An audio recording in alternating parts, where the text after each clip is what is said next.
My next guest is Taralyn Michelle.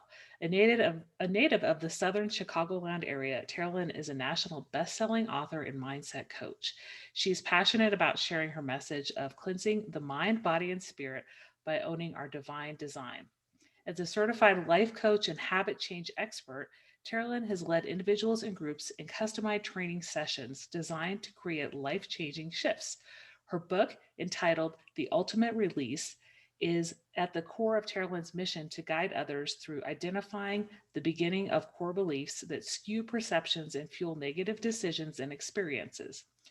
In addition to sharing her impactful talent to awaken and inspire, Taralyn is proud to lend her support to community organizations and corporations, as well as being an active contributor to various platforms created to uplift and educate viewers and listeners. Welcome to the podcast, Taralyn. Thank you so much for having me, Dana. I'm so excited to be here today. Well, I thought you would be a really interesting person to interview for the podcast. Just having your perception of being a life coach and inspiring teachers in this time. Teachers have had a very trying school year. And so I think we have a lot of things that we'd really like to talk about to inspire those who are feeling kind of trodden down. But I'd like to start out with tell me about a time when you were in the trenches and managed to crawl out. I think what stands out most for me is probably been about 10 years ago, but Hmm. it was a time in my life where I realized how my perspective and my mindset had Hmm. really gotten me trapped into a box. The way that I saw things and the reality of how they actually were completely and totally different. At that time in my life, I was living according to how I wanted things to be instead of Hmm. embracing the reality of what was. So when you talk about a specific time, I can't come up with one specific thing because it was a culmination of things that created my choices that created an alternate reality because it was Hmm. so easy for me to strive and live according to what I would like instead of embracing and owning what was, and then crafting my life around the reality to then be able to turn things the way that I would like for them to be. So that started for me about 10 years ago. And it was in every aspect of life. I'm talking career, family, personal relationships, Hmm. spiritual, myself and being grounded in every area. I was off, completely and totally off. And so I decided at that point something had to change, Hmm. and that wasn't going to come from anything else around me. So that's when I made the decision to start to learn more, kind of pause in my life and Hmm. start to investigate what could life be like if I learned to embrace what is, Hmm. learn more about myself, and then be able to flip that into what I actually wanted it to be. And I think we talked a little bit in the pre-chat about just kind of that corporate America situation, that you have been in before, and you woke up one morning, you felt like you needed to write the book that you've recently written. So tell me about kind of just that awakening about needing to get that book out. Oh, absolutely. The Ultimate Release is the title of the book, and it really speaks to that space within life. Although it was about 10 years ago when this epiphany came about me that I needed Hmm. to do something different, the book turned out to be years later. But Hmm. Ultimate Release is about taking ownership of my role Hmm. in the disconnections in my life. And throughout life, we have many lessons Hmm. that we Hmm. learn. But the ultimate release is about instead of having in a lesson that you learn, an experience that you go through, you learn the lesson and move on to something else. The Hmm. ultimate release is all about taking a culmination of those lessons and connecting them to get a big picture Hmm. for yourself and your life. So that pretty much, actually, there was a friend of mine who I met who looked at me and told me, hey, you're supposed to write a book. And I was like, no, Mhm. I'm not. Absolutely not. What would I write a book about? She kind of saw it and knew it from me. And Mhm. so as I started to move toward life and move through things, I saw it was like all of these pieces that I didn't even know existed in my life. Once I started to desire the answer, things just kind of started to come together. And then it was Mhm. just like, oh, wow, you are supposed to write this book. So Mhm.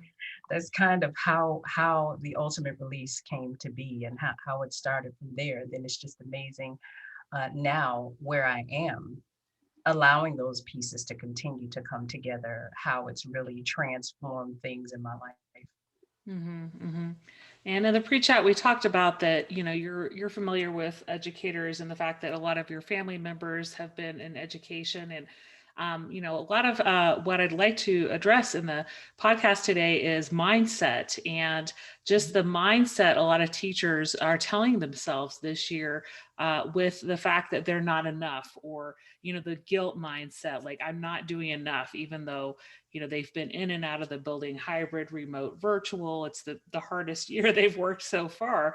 But you talk to me that the mindset, you tell yourself, can shift your balance a lot. So please go into that, and how you can help people get better aligned, because you tell me that clients are often misaligned. Absolutely. And you know what? First and foremost, I, God bless all educators everywhere. I have several in my family, Chicago public schools, the majority of them, some of them in the suburban areas. So I'm very well aware of what that beast can be, Mm-hmm. the journey and trying to connect what you want to accomplish for your students, what you want to accomplish as a professional, Mm-hmm. and then the other side of it, which is very well known, and that is little support, very little resources in terms of the things that you need. So bridging that gap can Mm-hmm. definitely be a huge challenge. And then also too, the feeling of what I've always heard from my cousins and aunts, feeling undervalued, Mm-hmm. feeling as though no one really recognizes and connects to all of the extra that you put in. And the extra, a lot of people would say, well, educators don't have to do that. Oh, Mm-hmm. yeah, you absolutely Mm-hmm. feel as though you do because you're passionate about it. You're Mm-hmm. there to make a difference. So today, I think my question would be for educators, if you're feeling undervalued, well, who's setting that scale of value for you? Mm-hmm. Mm-hmm. Up against what exactly? Yeah. You know? And I think that's an important conversation because the reality of the situation, going back to where I was talking about reality in my life, the reality of the situation, and I'm going, this is with the assumption that anyone that goes into education is well aware of everything going on around about the uphill battle Mm-hmm. with the things that you face. Of course, someone who knows nothing about the field can't anticipate all of the intricacies that go on once you enter the field. But let's go according to the assumption that you understand that it's going to be an uphill battle when you Mm-hmm. go Mm-hmm. in. Then I think the most helpful thing that educators can do is deal with the reality of what is, meaning that when you decide what it is that you want for your students, when you decide the standard that you want as an educator for your class, for your Mm-hmm. curriculum, what you want your outcomes to be, if you're looking at percentiles of what they're supposed to be accomplishing in specific areas, how do you determine what success is for yourself? Mm-hmm. Because if you know what success is for yourself, instead of assuming that your success should be according to that other scale where you don't have most of the things that you need. If you set success for yourself on your own scale, Mm-hmm. then that would help to balance those feelings of being undervalued, of under appreciation. We Mm-hmm. shouldn't be looking for validation from anyone else outside of the reality of what we can provide, what our results are that we're getting for our students, Mm-hmm. and then that professional growth that you would be getting if you measure it every year. Mm-hmm. So that's kind of how I see that. Mm-hmm. Yeah, because there are a lot of educators that, some of them work in a school where the staff is tight knit. You have a principal who's makes an effort to give those words of appreciation or tokens of appreciation, and you have colleagues who come by and just give you those uplifting words. But there are a lot of teachers who are kind of on their own island, working in a high school, for example, that might be a teacher that teaches chemistry or a subject area that's not working with a lot of other teachers, right? And that's, like you said, it's kind of the individual placing value on themselves. If you're not getting that from those that people that you're working with, right, you have to determine the value. And every so often, a parent will give you a shout out, right? They'll give you a compliment, but those are kind of things that you have to balance with the angry parent emails as well, because those do come, right? Absolutely.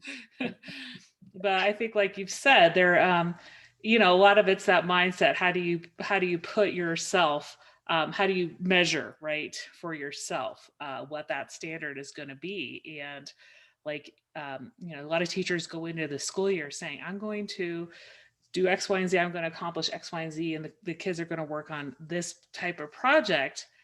But reevaluate that after a quarter or after a semester, and realize you can only get so far, right? And that it's not your fault. It's the time constraints or the things that came in the way, right? Next school year should be a little bit more normal, but you know there's always the best laid plans, but things get in the way to be able to achieve those goals. And teachers have a lesson plan for the day, and sometimes the lesson plan bombs, right? But you Absolutely. pick yourself up and you move on. So I wanted to ask a little bit about, at what point do we establish the what is enough scale? Because we have the teachers that feel like they're not doing enough. Even as we're doing this recording in March, they're feeling like, well, I they're kind of beating themselves up still, right? Or they might have recently returned to an in-person teaching environment, and it was that it was a great shift from being remote for most of the school year. And they're kind of reevaluating, are they doing enough, because it had been such a long time since they were teaching in the building. So how do you place that what is enough scale, and how do you determine, to tell yourself, I'm doing enough, I'm reaching my kids, and I'm connecting with them. And I think that part that you said right there, I'm Mhm. reaching my kids and connecting with them. Mhm, mhm. The scale for enough has to reside more in the results for the children, and not Yeah. only that, their experience with you. Because Mhm. if we're if we're taking and quantifying enough by what we should be doing, Mhm, mhm. with most of what we need to do that adequately missing for whatever reason. You mentioned some really good ones. The dynamics of where a teacher works can Mhm, factor into that, what the subject matter is mhm. these days, whether you're remote or in class. And there's so many different variables. So my encouragement would definitely be to step outside of the box that was Mhm. created for educators with standards based on the if. You know, Mhm. my grandmother used to always say, if was a fifth, we'd all be drunk, right?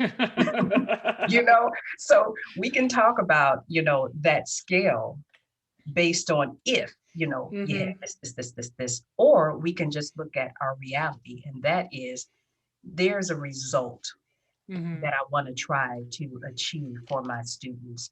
And not only that result, we all know as educators, well, I'm not an educator, but being familiar with that process, that the results have a lot to do with their experience and the Mhm, climate in your class. mhm. So focusing on what can be controlled and the reality of what that is, and coming up with not only your own scale, but then also too, as a community of educators, I think is so important within that community to work together to build a scale that is reality, to Mhm. build a scale that is measuring only what you can control, and giving yourself credit for tipping that scale in your favor Mhm. quarter to quarter as you go along. Based on that, I think that's going to be something that's going to feed your soul. It's going to lighten your mind. And then there's also a new way for teachers to connect within that community for Mhm. support in that way.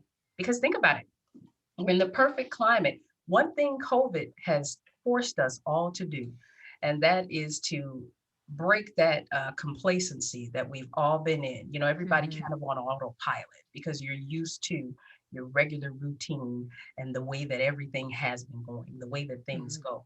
Well, now is the perfect opportunity to think outside of the box and create something completely and totally new that's never been done before. Mhm. Well, if that utopia was a supportive environment amongst educators, their own community, sub community, outside of the traditional community, Mhm. um, you get to reimagine that and live in that and work within the reality and support each other within that reality. That Mhm. is something that not only feeds the individual, but it's like a circle that keeps on giving.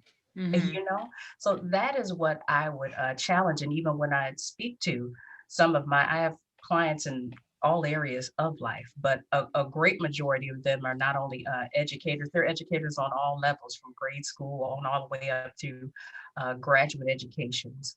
um, that's one of the things that I always talk about, because that burden is not one that is lost on any Mhm. area of education. It's just different. Mhm. Mhm. So now creating that new climate, I think, is something that could be really powerful. Mhm, mhm, and I think that ties also into, comparing yourself to the teacher next door, right? I talked a little bit about, about 7, 8 years ago, I was working in a team with 2 other French teachers, and I would often compare myself with the teachers next door who were a little bit more experienced than myself. I was already pretty experienced, but, they already had the curriculum set. I came into a system where they were using a certain curriculum, and, how do people avoid, especially if they're starting out in the profession or they're fairly new in a building and they're, a newer teacher working amongst veteran teachers, feeling like they just don't have it all together, right? It might be their curriculum planning or their classroom management, or just maybe how they approach parents if they need to make a phone call home, things like that. So how does one shift maybe that mindset of comparing yourself to the colleague next door? I think that, and it's so funny you should mention that we did talk about comparison in the pre-interview, but since then, Mm-hmm. I actually wrote a blog post recently, a day or two ago, Okay.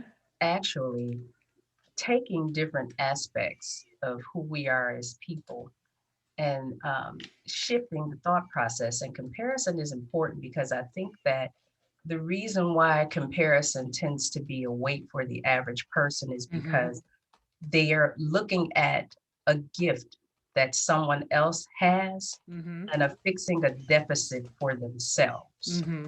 because they're looking over there and that looks really good. So I must not have, I must Mm-hmm. not be. I Mm-hmm. and I think that we're thinking about that wrong. Comparison, here's the way I choose to think about comparison.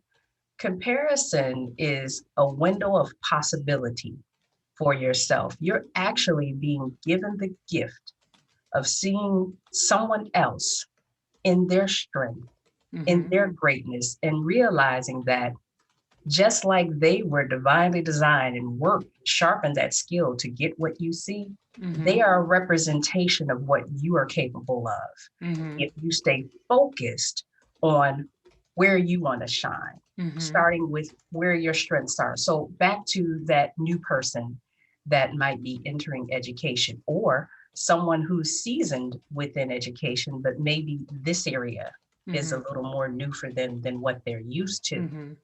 When you're in that position and you're seeing what's going on over there, I would definitely take the opportunity to try and connect. Maybe you're seeing what you're seeing in that person because that person is actually sent to be a support to you. But if you Mm-hmm. automatically take on their gift as some type of inferiority that you must have, Mm-hmm. well, now you block off the opportunity to be able to connect and grow. Now, Mm-hmm. Mm-hmm. let's just say it's one of those folks who, this is what I have. And they kind of want you to see that they have it and feel the way that you feel. And you don't have access to this. And Mhm. well, guess what? Most likely you will not have access to what you see in them exactly the way you see it, because we wouldn't be individuals if we did. It's not meant Mhm. for you to be a carbon copy of that gift. Mhm. It's meant for that gift to inspire you to explore more of what you want to build within yourself. It's not about what you don't have, it's about the possibility of what could be and uniquely yours. Mhm. Just like you see that in that person and that's specific to them, there's something within you that's specific to you. See that as a motivation Mhm.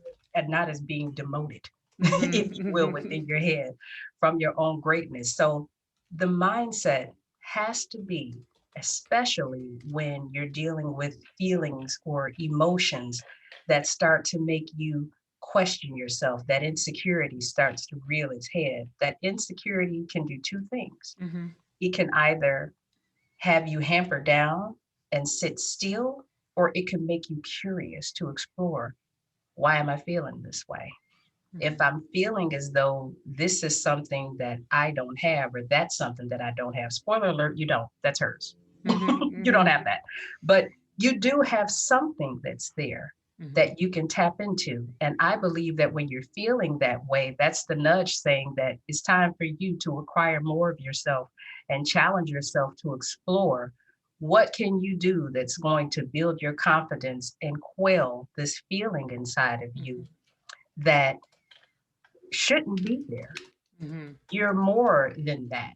You're Mhm. absolutely more than that. So I see comparison as something meant to motivate, Mhm. Mhm. not necessarily meant to hamper. And again, it's all in personal perspective how you choose to use it.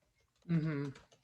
Yeah, and I think the thing like I've often done is just, go after those professional development opportunities, learn more about X, Y, and Z. And Absolutely. in that particular example I gave you, I was sent to a training to teach this method, and I've been teaching so long just using like the textbook method, and this was more of a physical response. You were supposed to use gestures, right? And it was just hard for me to set myself into that way of teaching. And then the next year they ended up going back to the textbook anyway. But I think it's you are kind of set in your ways often as a teacher, but like learning a new method, being open to ways of doing things, or learning just more about like communication with parents or social emotional needs, those type of things. It's always good to learn more, or build on your education, whether it be via professional development training or a degree. And so I think that's the best thing one can do, is just learn from others, whether they're in your building or in Twitter chats, other types of webinars and professional development. I wanted to talk to you a little bit about your speaking engagements. Kind of, are you involved doing some webinars virtually right now, and maybe planning for something in person towards the summer or fall? And could you share where people can find you? Maybe if you have some videos online. Sure, absolutely. As of now, as far as preparing for something in person, that's kind of iffy. Hmm. Some of the events that I had for last year, we've moved to webinar for this year Hmm. because Hmm. things are still kind of iffy with COVID. But if you want to find out more about what's going on with me, you can definitely go to taralynmichelle.com. Hmm. You will be able to access all of my social media links there and find out what new events are coming up. I have two in April that I'll be doing online, and that information will be on my website as well if you want to check those out. But yeah, hopefully, God willing, we'll be Hmm. able to do some things in person soon, because online is great. Don't get me wrong, but Hmm. there's no substitute for the energy exchange of being in the Hmm. same room with people. So I miss Hmm. that Hmm. definitely. Yeah, and in Colorado, they're just starting to do a few small online or small in-person gatherings. Limited number of professional development or conference activities. So, if people were to want to have some life coaching, then they could get information on your website about that as well. Absolutely, all of my services are listed there. And then also too, if someone were to watch this and they have any questions, you can definitely email me, Taralyn at taralynmichelle.com. We can connect that way. My phone number is also there as well. But absolutely, my services are listed. And I do take small groups as well. Okay. And out of everything we talked about on the podcast today, what's one thing in particular you'd like listeners to remember? I would like to say to everyone, it is so important for us to have the confidence to Hmm. own exactly who we are. And there was one thing, where was it? There was something else that I prepared for you. I don't see it, which is very inconvenient for the recording. But when we talked before, when we did the pre-recording, you asked me about a quote, and Hmm. one of the ones that I love is "Don't fake it until you make it. Be it, Hmm. live free in it." I think that's so important. We only have this one life, and in order for us to really and truly realize what is important to us, Hmm. you know, what our purpose is and what we want. We have to have the courage to just be free in who we are, and the rest will kind of work itself out. Hmm. Hmm. And that's so true. Just finding, your motivation, not comparing yourself to others, but also learning about how you can affix personal value to yourself. It's so important. We talked a little bit about your website, but are you also on social media? And can people connect with you there as well? Yeah, absolutely. I am on Twitter. I am on Instagram. I am on Facebook at justtaralyn.com. Facebook is actually author Taralyn Michelle on Facebook. But again, if you didn't get all of that, you can go right to my website and connect to all my social media there. Sounds great. I'll make sure I put all those links in the show notes. Thank you so much for being on the Out of the Trenches podcast today. It was a pleasure talking with you. Absolutely, Dana. Thank you so much for having me. It's been a pleasure being here.